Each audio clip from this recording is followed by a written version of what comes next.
All right, at the conclusion of the last video, you were asked to take a few seconds to come up with answers to both of these questions, and I'd like to compare what you've come up with my explanations of the advantages and disadvantages of a federal system, and then we'll also look at the flip side of these two questions.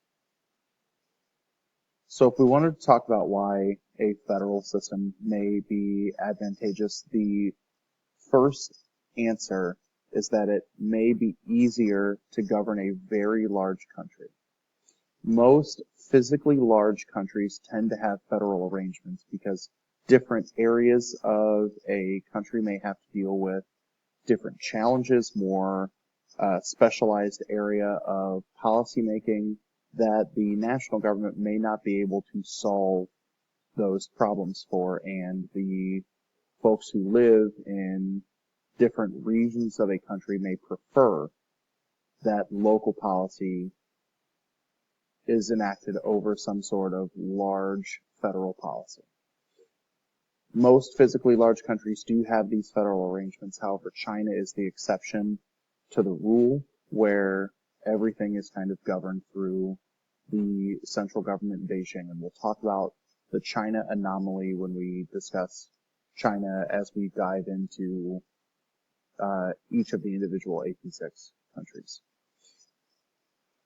The second belief is that it better accommodates regional differences, that it allows for specific policymaking. This could be an example of when we talk about Nigeria as a federal model where some areas are allowed to have policies governed through or by Sharia law, where there are large Muslim populations, and in other areas of the nation where there are where there are more Christians than there are Muslims, that they don't have to have those same kind of laws.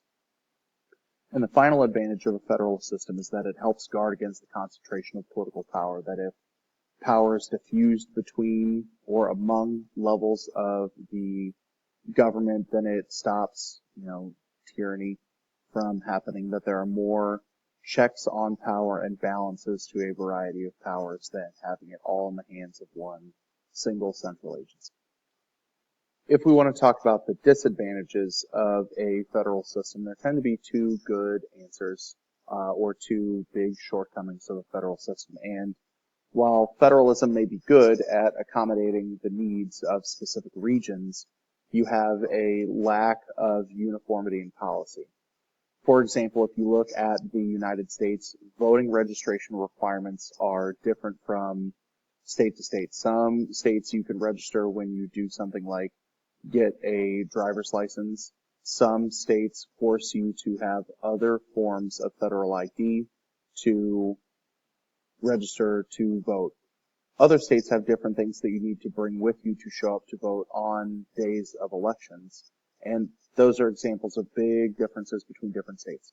You can also think about drug legalization laws in the United States, where we have several states that have legalized recreational uses of drugs like marijuana, some states that have legalized medicinal use of that drug, and then states that still have outright bans on it. Education requirements are also another example. If you look at the different states in the U.S., you have different requirements of what it takes to graduate from public high schools in those areas.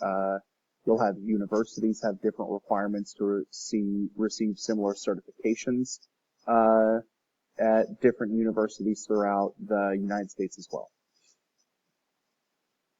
Second is that federalism, while it can accommodate regional difference, it also has the ability to allow deep social divisions to exist. And again, I'll use the United States as an example. Think about when slavery still existed in America, you saw a north-south divide, or you saw the notion of popular sovereignty, where the states that wanted to uphold an institution like slavery could dig down, and while the national government could eventually override those things, I want you to think of the same states that may have upheld slavery, or the same regions that upheld slavery as an institution, and you saw the same kind of racist or racial barriers to things like promoting civil rights legislation.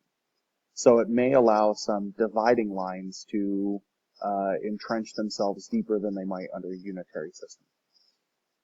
If we want to talk about the advantages of a unitary system, unitary systems are in a better position than federal ones to redistribute resources.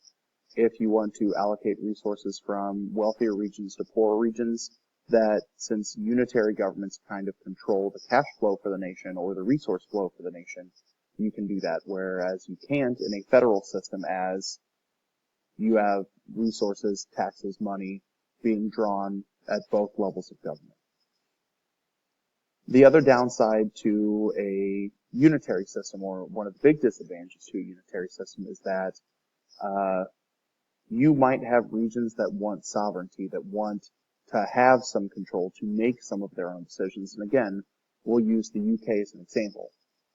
The British Parliament in London governs the entirety of the United Kingdom, that it makes the decisions for those bodies. And the British Parliament will allow for the creation of regional parliaments or local parliaments in the other kingdoms of the UK that aren't England, but they feel like they don't have a lot of authority, and you can see why the UK might have to devolve power. Think of Scotland's failed independence referendum, that while they failed to sever their ties to the European Union, where they were successful, is sending a message to the government of the United Kingdom that they want some more sovereignty, they want some more authority than they had under, the existing power sharing arrangement. So this necessitates the study, or at least a discussion, of what devolution is. Sometimes leaders of unitary systems can voluntarily choose to decentralize power, that they can create regional or provincial or state level governments to make some power while still allowing the national government to have the most authority. This system is referred to as devolution because it's a transfer of power from the central government to a lower government, to a subnational government, to a regional government. So it's devolving authority from bigger to smaller. And the question we have to answer is maybe why would they do this? And I think it's a reaction to people who might be upset that they don't have power. Again, the UK is a great case study in understanding devolution, because the folks in Scotland felt like they didn't have either the sovereignty to make some decisions, or they felt like their concerns were being ignored by the national government. So to pacify that population, they were given a little bit more authority.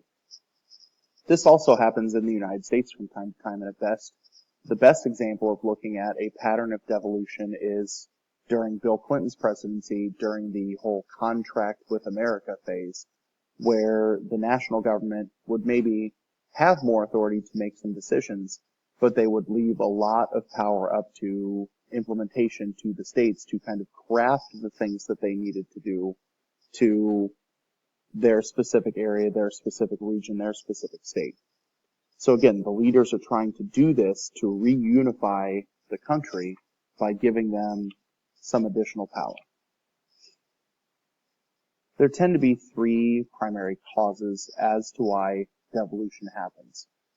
So if we wanted to talk about ethnic forces for devolution, that some regions may have identities tied to language, religion, customs, things that are not the same from area to area.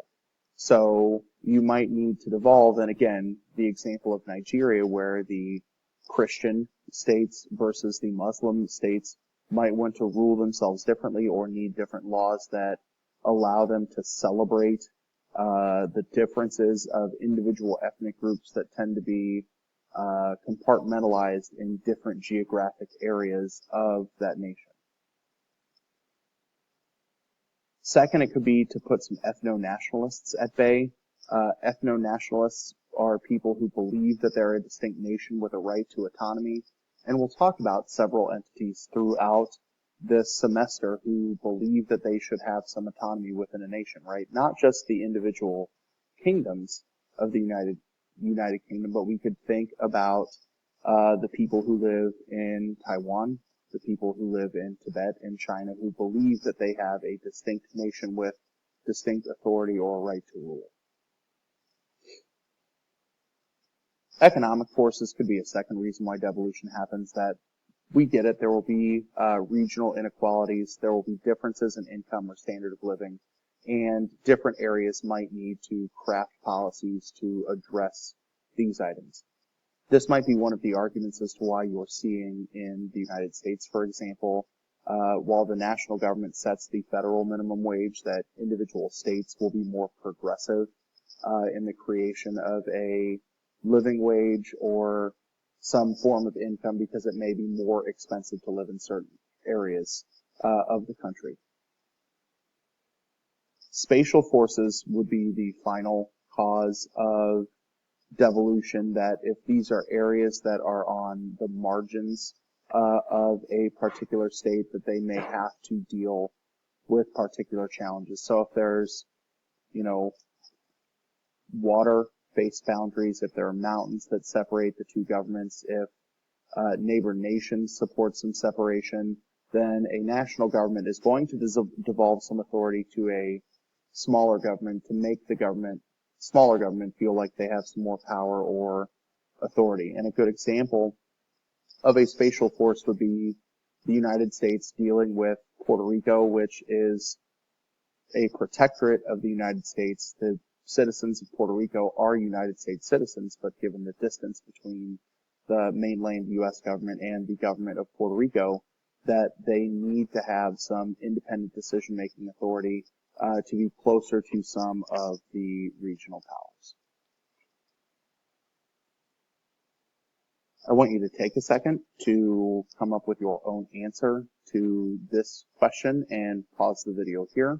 I want you to come up with an explanation of how devolution in a unitary system might be different from having a full-blown federal model. So I hope you took time to answer this question, looking for why devolution in a unitary system is different from a federal system of government. And there are 3 or 4 answers to this question. First, devolution in a unitary system is different because power can be taken away in a unitary system.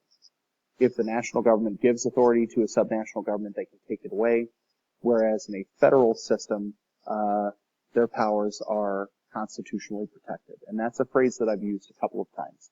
That the big difference between federal and unitary, in addition to the number of governments, is whether or not the existence of a smaller government's rights are constitutionally protected.